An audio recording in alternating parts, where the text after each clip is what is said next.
안녕하십니까. 마이바이씨의 회계 이야기 마이바입니다.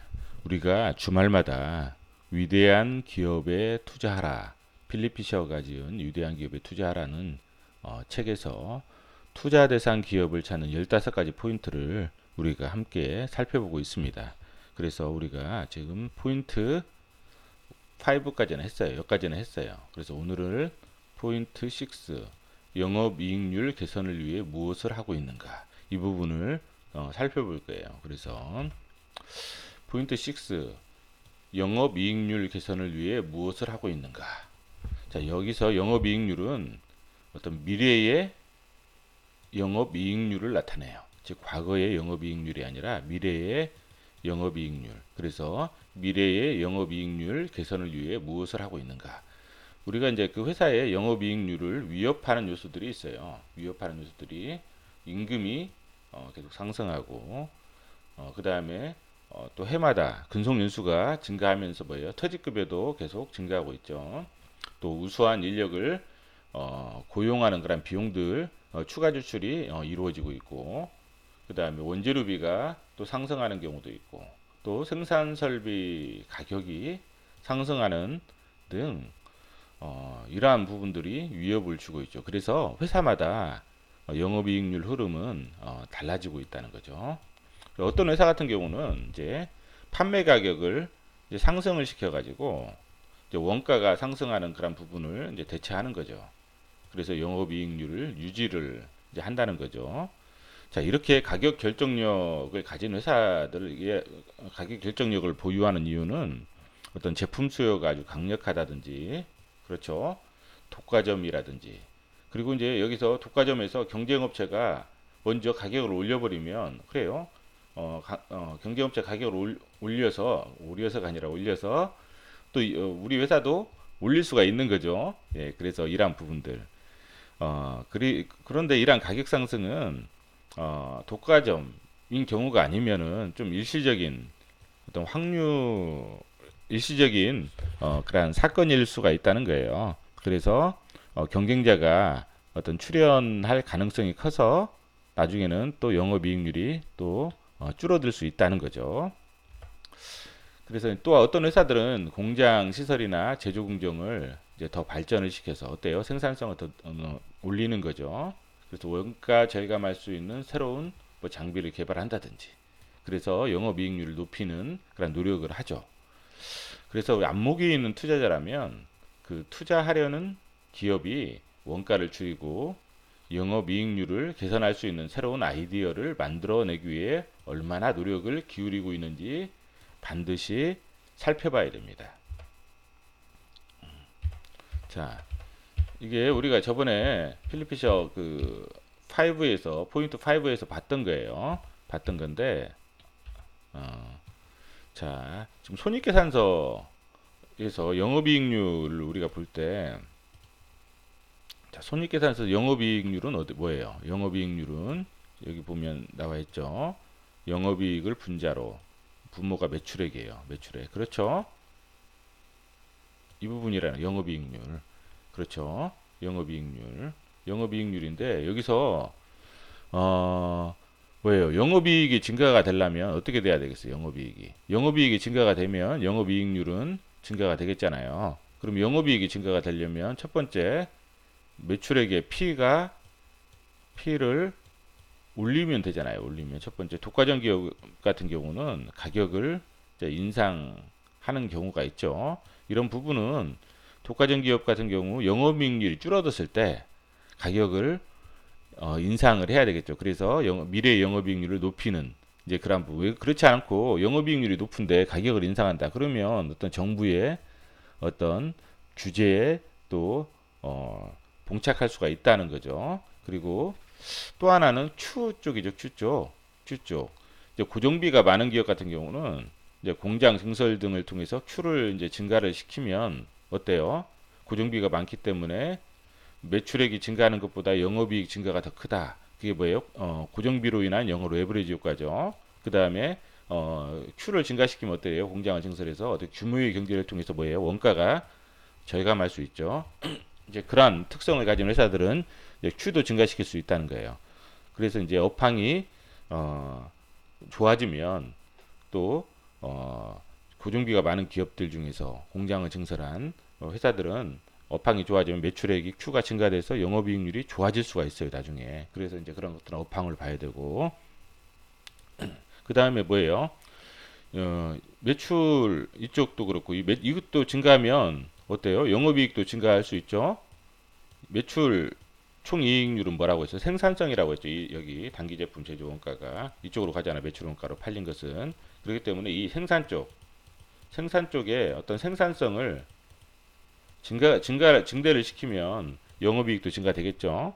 그렇죠. 그래서 어떤 생산 조직의 어떤 효율화, 생산 설비의 효율, 그다음 생산 공정 중에서 어떤 제약 요인을 해결할 설비를 개발하는 거예요. 제약 요인이라는 것은 어떤 생산 공정이 그 공정 때문에 이쪽은 남아 도는데, 그렇죠. 유유가 되는데 이쪽 한 공정 때문에 이 병목 현상, 즉 바틀락 현상이 발생하는 공정이 있단 말이에요. 그래서 항상 우선순위는 그 공정에서 우선순위는 이런 바틀락 현상이 발생하는, 즉 병목 현상이 발생하는 이 공정을 최우선 순위로 해서 여기 그러한 병목 현상을 해결할 수 있는 그 제약 요인, 그 제약 이론이라고 하거든요. 제약 요인을 해결할 수 있는 그러한 어떤 공정 개선을 하면 이 전체적인 효율성이 더 증가가 되겠죠. 생산 공정이. 그래서 이러한 부분들. 그다음에 연구 개발비 어떤 생산성을 높이는 거, 연구 개발한, 그냥 연구 개발을 통해서 뭐 특허권이라든지 이런 부분들. 그다음에 어떤 그 뭐 어떤 신약 개발이라든지, 그죠? 바이오 같은 경우는 이제 그런 관련된 그 바이오 제품을 또 개발한다든지 이런 부분들이 있을 때 어때요? 영업이익률이 엄청나게 증가가 되겠죠. 예, 그렇죠. 그리고 이제 광고 선전비의 어떤 효율적 집행, 이쪽은 판매비와 관리비 쪽이죠.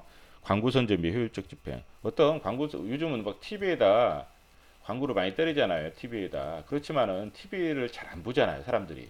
광고 효과가 많이 떨어져 버린다고. 비싸기는 비싼데 광고비가 비싸기는 비싼데 광고 효과가 떨어지면 광고비는 비싸잖아요. 그쵸?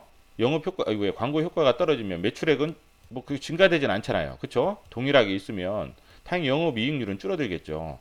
그래서 우리 회사의 어떤 제품이 어떤 타겟을 위주로 그 제품이 소비가 되느냐 이걸 좀 파악을 한 다음에 그 타겟 마켓에 그 맞는 그 광고 어떤 그 부분을 선택을 해서 이제 그 부분을 집중적으로 공략을 해야지. 요즘은 TV로 그냥 하면 TV를 잘 안 보니까 사람들이. 그래서 이런 부분들 광고 선전비의 효율적 집행 이런 부분들도 한번 고려를 해야 되고, 그다음 영업 주도 조직이라고 해서 이제 키엔스 사례 처음 설명드렸죠. 영업 조직을 통해서 영업이익률을 50% 이상 높인, 그렇죠. 이 회사는 제조업체지만 영업이익률이 50%가 초과가요. 저번에 한번 설명을 드렸어요. 이 부분은 아마 포인트 4인가에서 설명을 드렸을 거예요. 포인트 4에서 3인가 4에서 설명을 드렸을 거예요. 이거 한번 확인해 보시고 이런 경우가 있다는 거예요. 이것은 제가 그냥 개인적으로 그냥 정리해 놓은 거니까 혹시라도 뭐 새로운 그런 좀 아이디어가 있으시면 댓글에 좀 이렇게 좀 적어 주세요. 저도 좀 공부를 좀 같이 좀 하게요. 예. 그리고 이런 부분이 있고 한번 어, 실제로 한번 볼게요. 실제로 한번 우리가 저번에 읽었던 회사들 중에서 여기 보니까 이제 아미코젠이라는 올해 최근에 읽었죠. 근데 이 회사를 저는 이제 이 회사가 이제 바이오 기업인데 저하고는 안 맞아요. 제 기준에하고도 안 맞고 너무 제가 생각했을 때 밸류에이션이 저하고는 안 맞기 때문에 추천하는 종목이 아니라 그냥 한번 보는 거예요. 영업 이익률을 지금 증가시키기 위해서 얼마나 노력하는지 이제 회사를 자 이런 식으로 본다는 거죠. 이 회사가 원래 이제 공정이 화학 공정하고 2단계 효소 공정 이 부분이 이렇게 있는데 이게 좀 문제점이 있다는 거예요. 그래서 이 화학 공정에서는 또 어떤 여러 가지 그 환경적인 어떤 그런 문제 때문에 그리고 이 부분에서도 마찬가지고 그래서 이 부분을 갖다가 2단계에서 1단계 가수분해하는 그 공정으로 좀 대체를 하는 거죠. 그래서 뭐예요? 1단계 효소 공정은 기존의 공정에 비해서 뭐예요? 1단계로 이렇게 효소 공정을 2단계가 아니라 1단계로 바꿨을 때 제품 수율이라든지 제조 원가, 환경 비용, 그렇죠? 왜냐하면 중국에서 환경 그 규제를 하기 때문에 환경 비용 등 모든 면에서 기술 우위성을 가지고 있다. 해서 뭐예요? 불순물 생성이 현저히 감소한다. 그렇죠? 그래서 고품질의 이걸 얻을 수 있다. 그래서 뭐냐면 이게 생산성 어때요? 생산성이 증가가 되죠. 생산 공정이. 그래서 이런 부분들. 이 고부가가치라는 것은 뭐예요? 고부가가치 기술이라는 것은 부가가치가 높다는 거예요. 부가가치라는 것은 뭐냐면 영업이익이 마진이 높다는 거죠. 영업이익 아니면 영업이익 총이익률, 매출 총이익 마진이 높다는 거예요. 부가가치가 높다는 것은. 그래서 영업이익률이 좋아질 수 있다는 거죠. 그렇죠? 이러한 부분들 회사가 이러한 노력을 기울인다. 농심 같은 경우를 한번 볼게요. 농심 같은 경우는 이제 사업과 관련된 중요한 지식 재산권 특허권 있죠. 특권이 있는데 이 특허권의 종류가 뭐냐면 어떤 내용이냐면 냉동 면 제품을 어떻게 복합 생산 시스템이라는 거예요. 어떤 설비를 만들었다는 거죠. 그 내용은 뭐예요? 가정용, 업소용 냉동 제품을 하나의 라인에서 생산한다는 거죠. 그러면 이 회사 같은 경우는 그렇잖아요. 만약 이 라인이 이렇게 있어요. 라인이 가정용, 업소용, 그렇죠? 근데 라인을 이렇게 돌리는데 이제 오래 보니까 가정용은 엄청나게 팔려요. 그래서 가정용은 막 설비가 부족해요. 설비가 부족해요. 어때요? 근데 업소용은 뭐 가동률이 한 30%밖에 안 돼요. 너무 널널해요. 남아 들어가요. 근데 뭐냐면 이걸 이쪽으로 돌릴 수가 없다는 거예요. 서로 다른 라인이기 때문에. 그래서 이 회사는 뭐예요? 설비를 하나 더 설치를 해야 돼요. 그쵸? 왜 이거를. 근데 다음에 보니까 여기는 또 갑자기 가동률이 쭉 줄어들어 버리는 거예요. 이게 남아 도는 거예요. 또 이게 늘어나요. 그러면 이거 돌릴 수도 없고 이렇게. 여기 또 설비를 하잖아요. 그런데 이제 이걸 한다고 하면은 뭐냐면 자, 이거는 뭐냐면 이 복합 생산 시스템은 뭐냐면 자, 가정용에서 이게 가동률이 높아요. 그래서 이게 막 너무 막 그 설비가 부족해요. 이건 남아 돌아요. 그러면 이 설비로 이렇게 할 수 있다는 거. 이 설비를 설치해 놓으면 왜 그러냐면 하나의 라인에서 둘 다 생산할 수 있기 때문에. 그래서 뭐냐면 어떤 병목 현상, 즉 바틀락 현상이나 어떤 그런 현상이 발생했을 때 어떤 제약적인 요인이 발생하잖아요. 그럼 이쪽이 가동률이 갑자기 너무 포화가 되면 이 제약적인 요인을 이쪽으로 돌릴 수가 있다는 거예요. 그러면 뭐예요? 이쪽도 가동률이 좋아지고 그래서 뭐예요? 전체적인 생산성이 좋아진다는 거예요. 새로운 설비 투자를 안 해도 이 안에서 해결할 수 있다는 거죠. 그래서 이러한 부분들. 그래서 생산의 어떤 효율성 측면에서 좋은 시스템이다. 그래서 생산을 이런 부분들을 한번 보시라는 거예요. 사업 보고서를 볼 때. 그냥 단순하게 특허권이구나 이렇게 보고 넘어가는 게 아니라 이런 부분들. 그래서 이런 것들을 좀 우리가 좀 많이 하려면 좀 많은 좀 그 독서를 좀 하셔야 돼요. 여기 보면 더 고리라는 아마 그 책을 한번 읽어보셔요. 그러면 더 고리라는 책을 읽어보시면 이 생산 관련된 그 제약 요인 관련된 이게 소설책인데 상당히 재미도 있으면서 생산 관련된 부분을 배울 수 있는 책이에요. 더존 비존이란 회사를 보면 이 회사가 과거에는 뭐냐면 그냥 그 회계 프로그램 있잖아요. 회계 프로그램을 하다가 직원들이 이제 회계 프로그램 업그레이드나 어떤 뭔가 좀 오류가 발생했을 때 영업 직원들이 계속 세무사무실마다 이제 한 직원마다 세무사무실에 몇 개씩 배정을 받아가지고 계속 도는 거예요. 이 직원들이.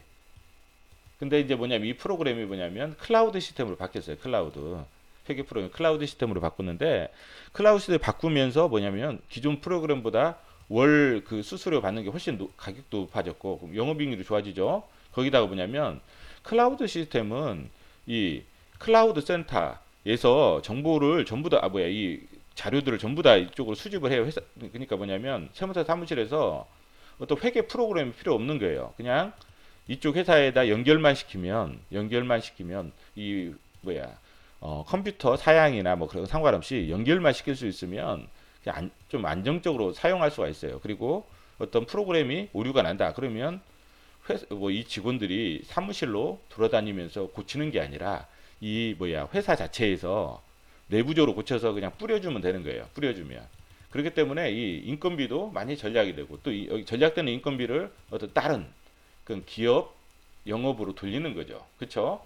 그러니까 어떻게 보면 이 효율성이 영업 조직 효율성도 좋아지고 인건비도 감소가 되고 그래서 영업이익률이 상당히 올라갔어요. 25%거든요. 지금 현재. 그래서 이러한 식으로 영업이익률을 높이는 그러한 노력을 했고, 이크레더블 같은 경우는 이쪽은 우리가 이제 그 사업 보고서를 읽다 보면 항상 나오는 회사잖아요. 이크레더블. 그쵸? 이크레더블 사업 보고서를 읽다 보면 신용평가, 항상 제가 신용평가를 보잖아요. 동그라미 치면서 이크레더블 신용평가를 하는 회사예요. 그래요. 이 회사는 어때요? 지금 우리 중소기업들이 어떤 대기업에 납품을 한다. 대기업들이 이렇게 납품을 한 업체에 납품한 게 아니라 막 여러 업체에 납품하잖아요. 납품을 하면 이 중소기업은 이제 신용평가서를 뭐 재무제표랑 해서 이 회사들에게 준다고요. 납품 업체를 선정할 때. 그러면 이 회사들은 어때요? 이왕이면 표준화된 그 신용평가서를 받아보고 싶겠죠. 그리고 이왕이면 신뢰성이 있는. 그래서 이 회사는 선점을 했기 때문에 어떤 이게 진입장벽이에요. 선점한. 그래서 이쪽 신용평가 쪽 기업 신용평가 쪽을 보면 몇 개 회사가 독과점이에요. 독과점. 그래서 다른 회사에 진입을 못해요. 왜? 이미 과거부터 꾸준히 이 회사들이 표준화가 되어 있기 때문에. 그리고 다른 회사들이 진입했을 때 과연 이 회사의 자체를 신뢰를 못 하잖아요. 이제 이런 부분들 때문에. 그래서 이거는 뭐예요? 유효기간이 1년이기 때문에 계속 어때요? 지속 반복적으로 서비스가 계속 되잖아요. 우리가 사업보고서 읽다 보면 신용평가 계속 나오잖아요. 항상. 그래서 이제 이 부분은 뭐냐면 비즈니스 모델이 좋아서 영업이익률이 좋은 거예요. 비즈니스 모델 자체가 좋았기 때문에. 왜 설비 투자를 안 해요? 설비 투자를 안 하고 영업이익률 38% 정도 되거든요. 그런데 설비 투자를 안 하고 비즈니스 모델이 좋기 때문에 영업이익률이 좋다. 이제 이런 부분이에요. 그리고 이게 항상 누적이 되잖아요. 누적이. 모든 자료들도 누적이 되고 누적이 되기 때문에 이게 이러한 부분이 시간이 지나면 뭐예요? 시간이 지나면 지날수록 이게 뭐냐면 안전마진 경제적 해자가 되는 거예요. 예, 자료들이 누적이 되기 때문에. 그래서 이런 부분들. 그래서 이런 회사들은 서비스 모델이 좋기 때문에 영업이익률이 좋은 회사. 그렇죠? 그러니까 왜 이제 오린 버핏도 무디스라는 회사를 좋아하잖아요. 무디스. 무디스도 영업이익률이 엄청나게 높거든요. 매출 총이익도 높고 이 무디스가 이제 기업 신용을 평가하는. 그래서 우리가 이제 이 부분이 어떻게 보면 경제적 해자를 가진 그러한 사업 구조를 가진 하나의 이제 그런 부분이죠. 자, 오늘은 영업이익률을 개선하기 위해서 회사가 어떤 노력을 기울이고 있느냐, 이제 이러한 부분에 대해서 한번 살펴봤습니다.